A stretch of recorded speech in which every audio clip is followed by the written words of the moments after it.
It is my pleasure to welcome Ambassador Paul Bremer back to the White House. I'm also pleased to be joined by Secretary Rumsfeld and General Myers. Thank you all for coming. Ambassador Bremer is doing a fine job in an essential cause. The nations in our coalition are determined to help the Iraqi people recover from years of tyranny, and we are determined to help build a free and sovereign and democratic nation. The Coalition Provisional Authority, led by Ambassador Bremer, has a comprehensive strategy to move Iraq toward a future that is secure and prosperous. We're carrying out that strategy for the good of Iraq, for the peace of the region, and for the security of the United States and our friends. Saddam Hussein's regime spent more than 3 decades oppressing Iraq's people, attacking Iraq's neighbors, and threatening the world's peace. The regime tortured at home, promoted terror abroad, and armed in secret.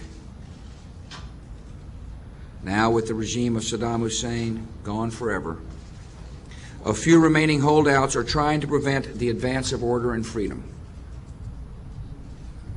They are targeting our success in rebuilding Iraq. They're killing new police graduates. They're shooting at people. They're guarding the universities, power plants, and oil facilities.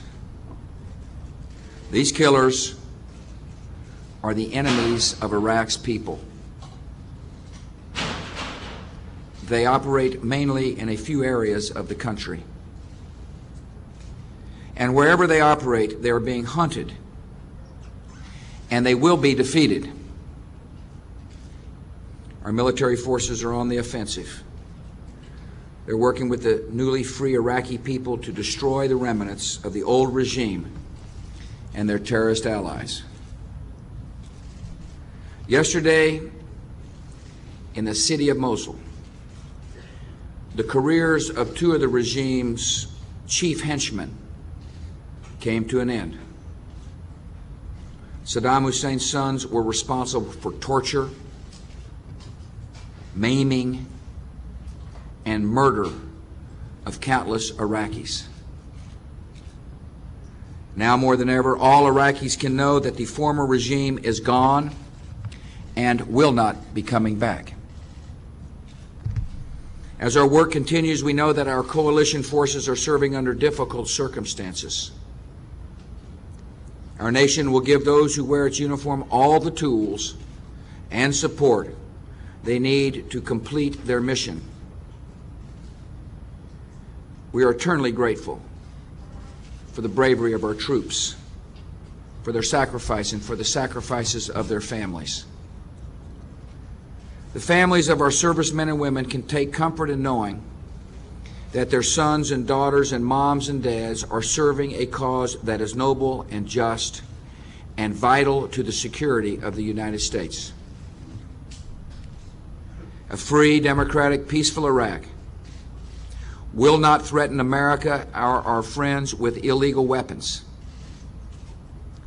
A free Iraq will not be a training ground for terrorists, or a funnel of money to terrorists, or provide weapons to terrorists who would willingly use them to strike our country or our allies. A free Iraq will not destabilize the Middle East. A free Iraq can set a hopeful example to the entire region and lead other nations to choose freedom. And as the pursuits of freedom replace hatred and resentment and terror in the Middle East, the American people will be more secure. America has assumed great responsibilities for Iraq's future, yet we do not bear these responsibilities alone. 19 nations are providing more than 13,000 troops to help stabilize Iraq, and additional forces will soon arrive. More than 24 nations have pledged funds that will go directly towards relief and reconstruction efforts. Every day we are renovating schools for the new school year. We're restoring the damaged water, electrical, and communication systems. And when we introduce a new Iraqi currency later this year, it will be the first time in 12 years that the whole country is using the same currency. Our greatest ally in the vital work of stabilizing and rebuilding a democratic and prosperous Iraq is the Iraqi people themselves. Our goal is to turn over authority to Iraqis as quickly as possible. Coalition authorities are training Iraqi police forces to help patrol Iraqi cities and villages. Ambassador Bremer and General Abizaid are working to establish as quickly as possible a new Iraqi civilian defense force to help protect supply convoys and power plants and ammunition depots. Offices have been established in major Iraqi cities to recruit soldiers for a new Iraqi army that will defend the people of Iraq instead of terrorizing them. Most importantly, 10 days ago, Iraqis formed a new governing council. The council represents all of Iraq's diverse groups, and it has given responsible positions to religious authorities and to women. The council is naming ministers to establish control over Iraq's ministries, and the council is drawing up a new budget. The process of drafting a constitution will soon be underway, and this will prepare the way for elections. Yesterday in New York, members of Iraq's governing council participated in a meeting of the United Nations Security Council.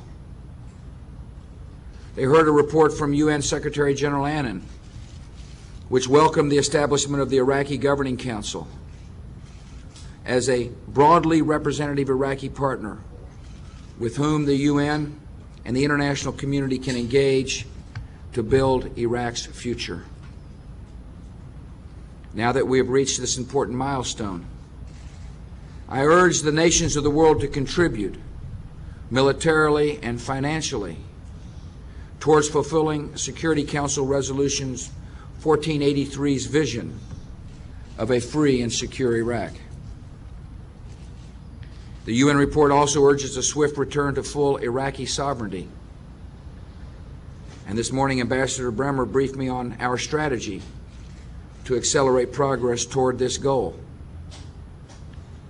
He outlined a comprehensive plan for action for bringing greater security, essential services, economic development, and democracy to the Iraqi people. The plan sets out ambitious timetables and clear benchmarks to measure progress and practical methods for achieving results. Rebuilding Iraq will require a sustained commitment. America and our partners kept our promise to remove the dictator and the threat he posed, not only to the Iraqi people, but to the world. We also keep our promise to destroy every remnant of that regime and to help the people of Iraq to govern themselves in freedom. In the 83 days since I announced the end of major combat operations in Iraq, we have made progress, steady progress, in restoring hope in a nation beaten down by decades of tyranny.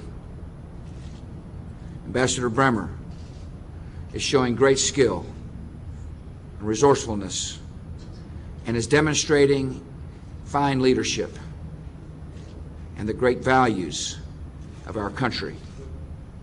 Mr. Ambassador, thank you for what you're doing for America. Appreciate you. Thank you. Thank you, sir.